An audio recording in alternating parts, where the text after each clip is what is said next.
वैसे तो तुलसी दिवस टुमारो है, but today we are celebrating Tulsi दिवस।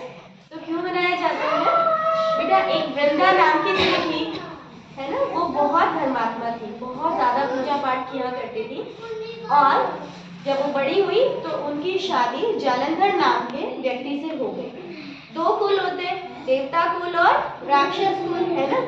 देवता कुल में भगवान की पूजा करते हैं, है ना, और राक्षस कुल में अक्सर शिव जी की पूजा तो की जाती है, लेकिन भगवान विष्णु को नहीं माना जाता। और जो सनातन धर्म है, जो देवता लोग हैं, वो क्या करते हैं? जीवों पर दया करते हैं, है ना, पूजा पाठ करते हैं। लेकिन राक्षस कुल में जन्मे जो लोग होते हैं वो जीवों पर दया नहीं करते और विष्णु भगवान को नहीं मानते।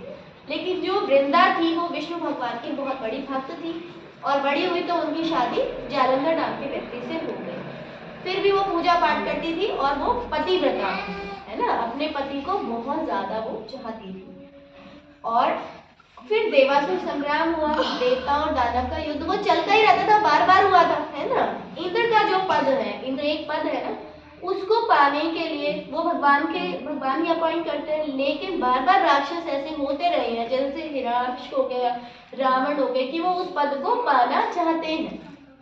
तो इसीलिए बार बार देवताओं में और दानवों में युद्ध होता रहा।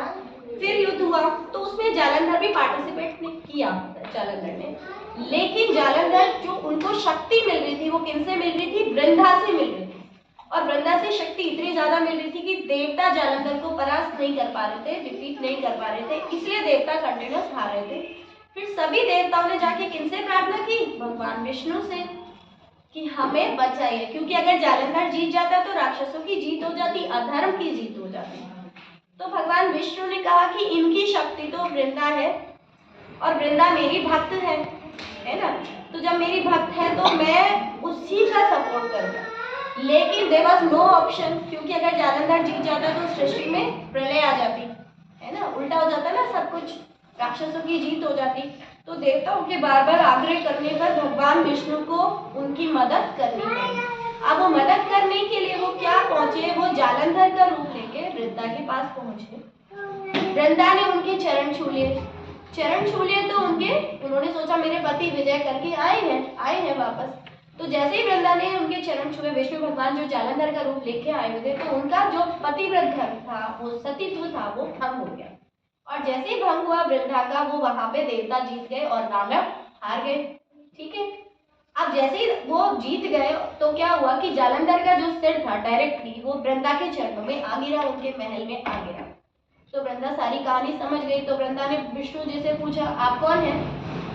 तो फिर विष्णु भगवान अपने असली रूप में है, जालंधर के रूप से। ठीक है, अब जब वृंदा का सतीत्व उनके उससे भंग हो गया था तो वृंदा ने क्या किया? श्राप दे दिया भगवान को कि आप इसी समय पत्थर के हो जाएंगे।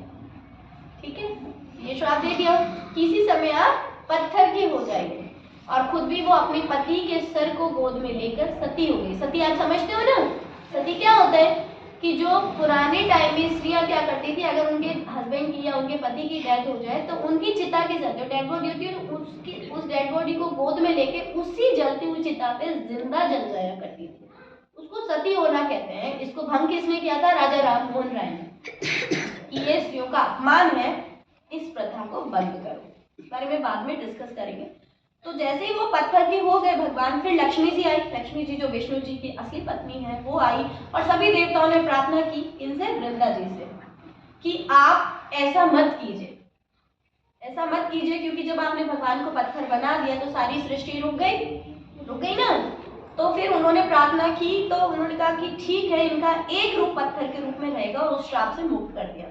तो जहां पे वृंदा ने अपने पति के साथ सती हुई थी वो, वहां पे एक पौधा प्रकट हुआ, उस पौधे को नाम से तुलसी रखा गया।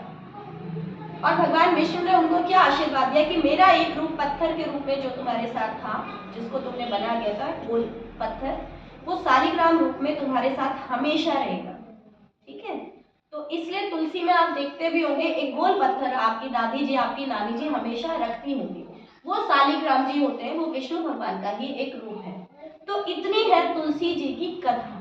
ठीक है, अब इनके जो नेचुरल तरीके हैं या इनका हमारे लिए क्या महत्व है? हमारे लिए महत्व है ये विटामिन सी से बहुत ज्यादा भरपूर होता है ये पौधा। इसको एम्प्टी स्टोमक अगर 2-3 लीव्स आप डेली खा लेते तो आपको रोग नहीं होगा, पेट का कोई भी रोग आपको नहीं होगा। आप बहुत ज़्यादा कफ कोल्ड से पीड़ित हैं, आप गर्म चाय में को मिला के पी लीजिए, आप स्वस्थ हो जाएंगे।